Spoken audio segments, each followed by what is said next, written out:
Le constructeur du Burj Khalifa était vraiment un génie. Quels sont les problèmes auxquels vous devez faire face pour construire le plus haut bâtiment du monde dans le désert? D'abord, le désert est souvent venteux, il est donc important de pouvoir rester longtemps au milieu du désert, où un ouragan de catégorie 12 peut survenir à tout moment. Les fondations sont la partie la plus importante du bâtiment. L'épaisseur du puisard de fondation est de 3,70 m, et dans les années 40, il était impossible de couler un puisard comme celui-ci dans la chaleur du désert. Alors les ingénieurs devaient travailler la nuit et ajouter suffisamment de glace à l'eau. Un autre problème est que lors de la construction de grands bâtiments, les fondations s'enfoncent de quelques centimètres, mais ces enfoncements sont dans des limites sûres, et ceci par rapport à un sol normal. Et quand les ingénieurs ont mis les instruments de mesure sous le Burj Khalifa, après 140 mètres de profondeur, les ingénieurs n'ont pas non plus trouvé de couche de sol solide et dure, il n'y a que du sable meuble et des roches sédimentaires molles. Et en plaçant le châssis de la fondation ici, si la chute est trop importante, l'effondrement se produira tôt ou tard. Pour cette raison, les ingénieurs ont pensé à un moyen. Avec une colonne pointue dans les sédiments, après une certaine profondeur, la colonne ne s'enfoncera pas et le sable environnant apportera aussi des frottements.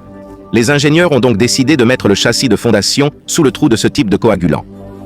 La profondeur de la colonne est d'environ 50 mètres de profondeur, de sorte que, dans le processus de construction des fondations, qui s'enfoncent en même temps, le frottement du sable rendra l'ensemble du châssis plus solide. Lorsqu'on est arrivé à l'étape de la construction, un autre problème s'est posé. Les pieux de ciment normaux peuvent être forés directement avec une plateforme de forage. Mais il est impossible de forer de tels trous dans le sol désertique, qui s'effondreraient autour d'eux et les rempliraient d'eau souterraine chargée de sel. Alors, les ingénieurs ont injecté du fluide de forage dans le trou durant le forage, ce qui a créé une boue qui empêchait l'entrée d'eau du mur de sable tout en résistant à l'effondrement du sol.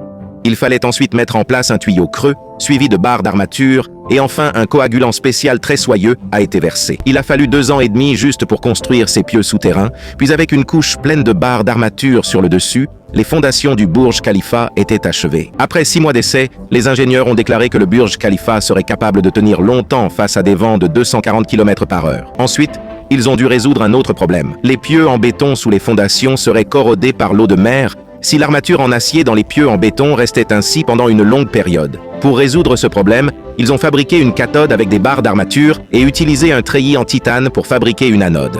Et puis l'ont alimenté en courant continu, ce qui déposait des électrons sur le dessus de la cathode pour empêcher la corrosion des barres d'armature. Cela se faisait en remplaçant le treillis de l'anode en titane au fil du temps.